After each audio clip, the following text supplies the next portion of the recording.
She told my baby dance to 3. Then she looked at me and showed a photo. Baby cried, his eyes were like mine.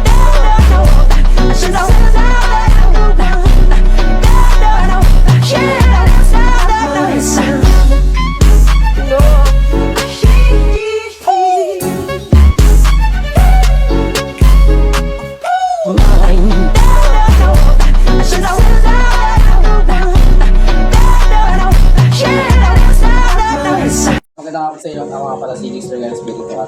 Ngayon papakita ko sa inyo kung ano yung mga ginagamit sa paggawa ng LAN cable.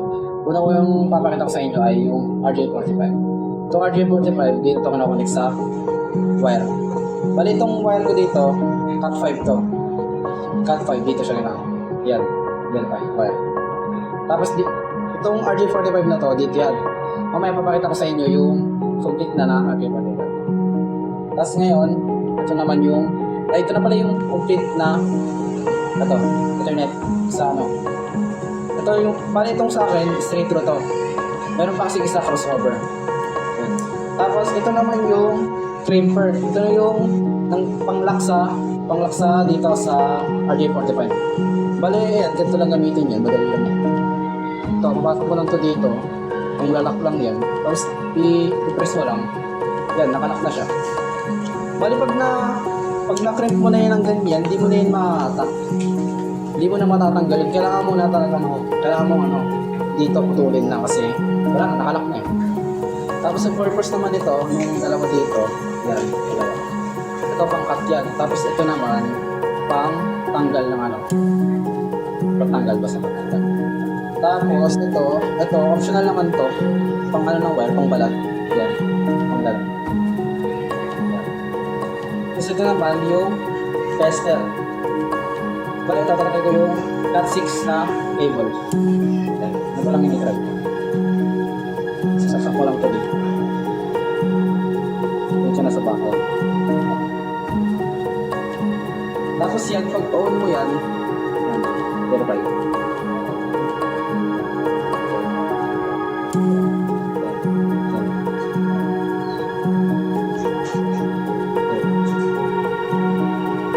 Tama yan.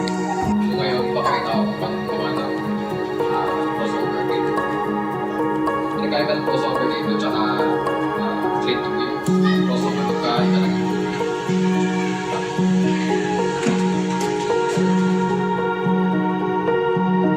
Nagawa ko 1 inch dito. Tapos babada siya. Kaya naman ito yung gamitin nyo, pero mapuno na kasi. Nandito na lang. Ikot na lang. Same lang sa kabila.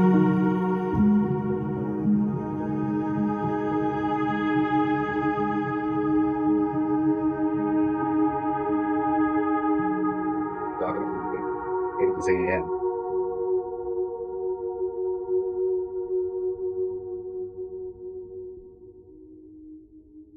Tapos ngayon, tandaan nyo na yung RJ45. Sa crossover, bale dalawang dulo niya, isang T568A tsaka D. Itong sinugod na ito, pwede nyo nung tanggalin. T568, B, mauna, orange.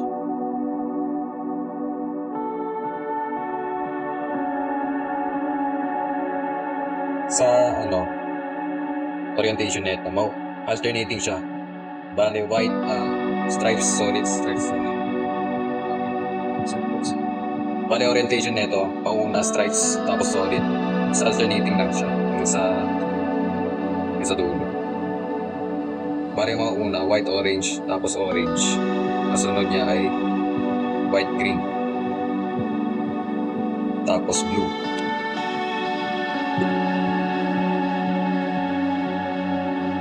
Tapos white blue. Yung isang green. Tapos white brown. Tapos brown. Ayun, i-straight na lang lahat. Ito pakita mo. White boots.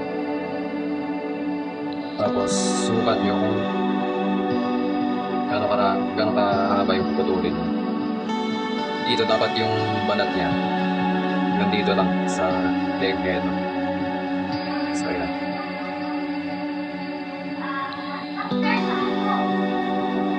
Putulin nyo lang.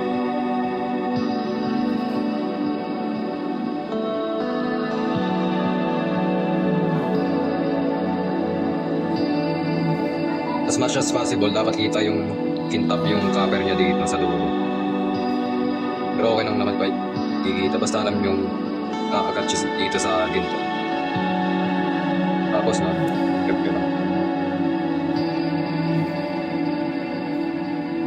Just double check yung kailangan grip ulit. Ayan, dito.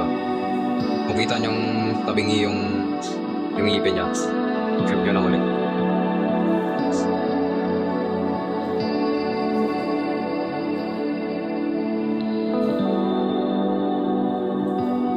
Dapat nakalubog siya na pa-flat. May kang yan sa kabilang dulo. Since crossover to, ang mauuna naman sa kaliwa is yung green. Ganun pa rin alternating, mauna ang white, ang stripes. Pinakaiba lang dito yung orange tsaka yung green. Iba lang ng pwesto.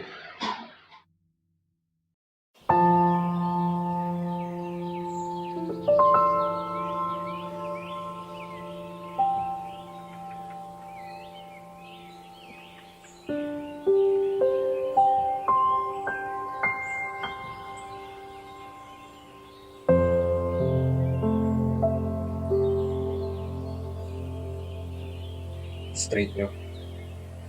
Dito sa pag-i-straight, parang binabasahin nyo yung kable. Yung sa pwede nyo siyang kapit sa RD45.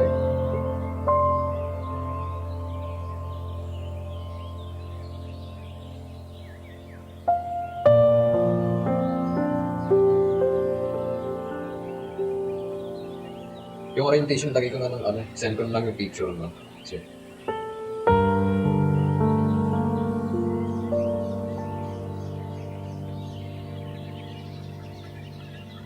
bago nyo pala i-clip, kung check nyo yung camera.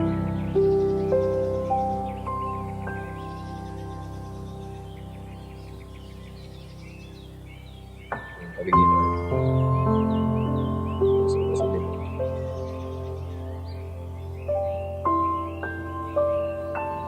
Kasi kung tabingi yan, siyempre hindi makapapasok na sa port ng RD45.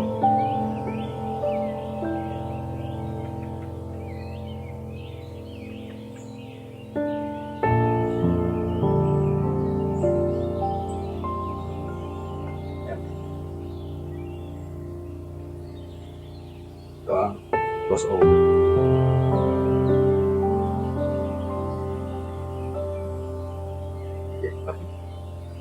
So, ito po yung straight cable natin at yung crossover cable natin. So ngayon, i-explain ko yung pinagkaiba ng straight cable sa crossover cable. So first, ano nga ba yung straight cable? Ito po yung para mapag-connect mo yung computer mo sa switch or yung switch mo sa router or yung PC mo sa hub.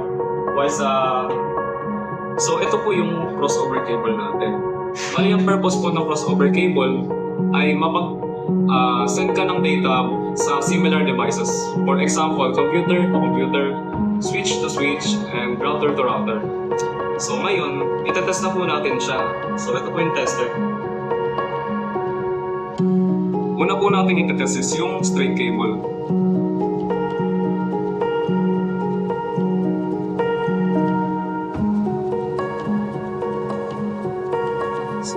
So as you can see, sabay po silang nagbe-blink. Balik. 1, 2, 3, and so on.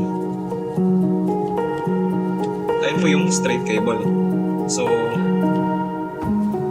ngayon sa crossover cable naman, test muna natin siya.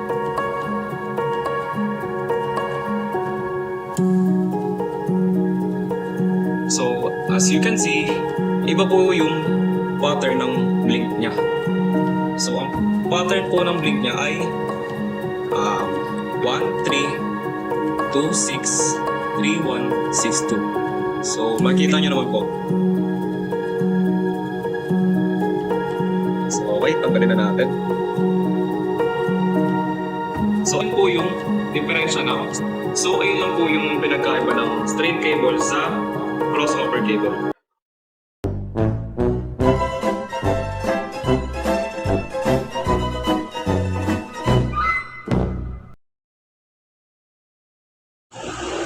Ang RJ45 ay isang connector upang i-connecta ang Ethernet cable. Ginagamit ang RJ45.